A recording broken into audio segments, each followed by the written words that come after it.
everyone, today I'm going to be walking you through performing a battery change in a G-Shock GD-100, and this is the 3263 module. Let's jump right into it. Starting off with what we're going to need for this battery change, we're simply going to need a small Phillips head screwdriver, ideally metal tweezers, but if you don't have metal tweezers you can simply use a metal paper clip, and our replacement battery, which is a CR2025.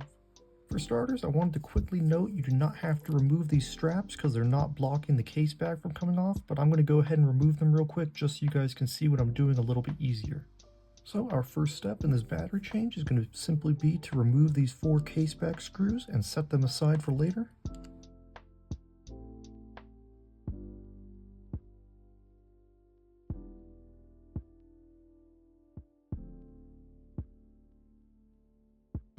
Now we can go ahead and lift that case back right off, and don't worry, sometimes the rubber gasket will come off attached to the case back.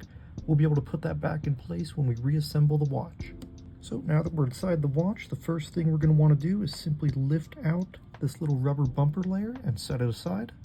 And now if we rotate our watch, you do not have to peel this sticker back, but I'm going to peel it back just a little so you can see what I'm doing.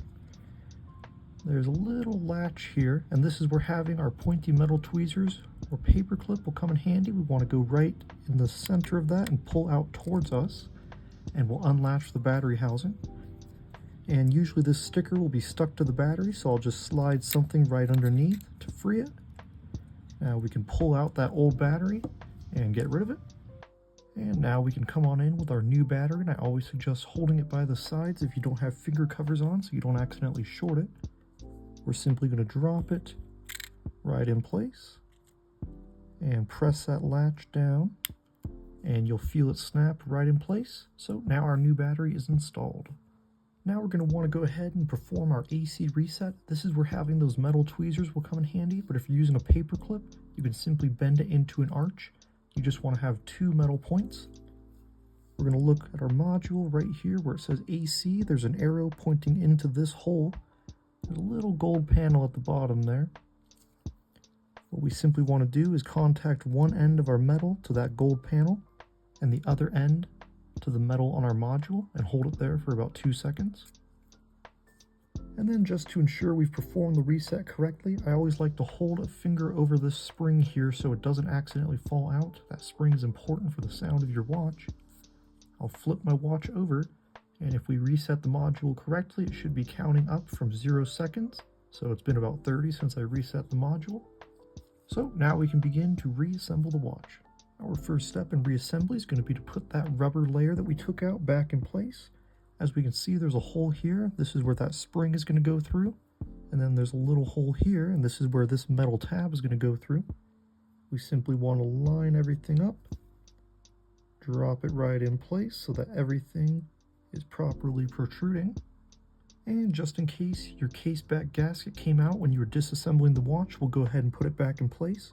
It's simply a circle, so we just want to line it right up in the groove on our watch.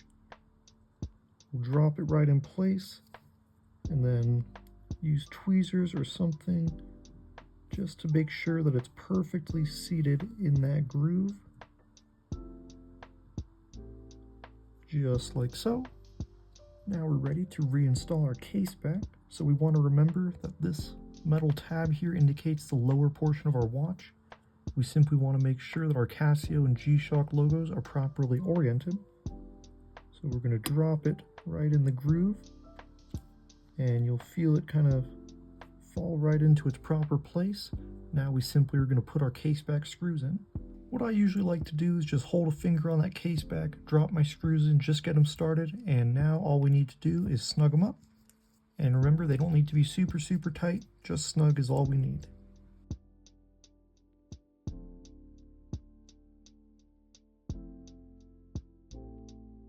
Now I'm going to go ahead and reinstall those straps, and then I'll meet you guys at the front of the watch and we'll make sure that everything is functioning properly.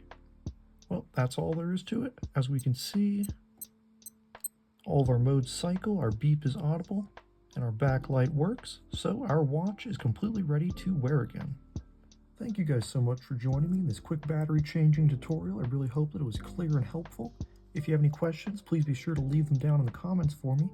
And if you're interested in more tutorials and watch-related content, please do consider subscribing. I cover a wide array of G-Shock, Baby G, and normal Casio products, so stay tuned for more. Thanks everyone.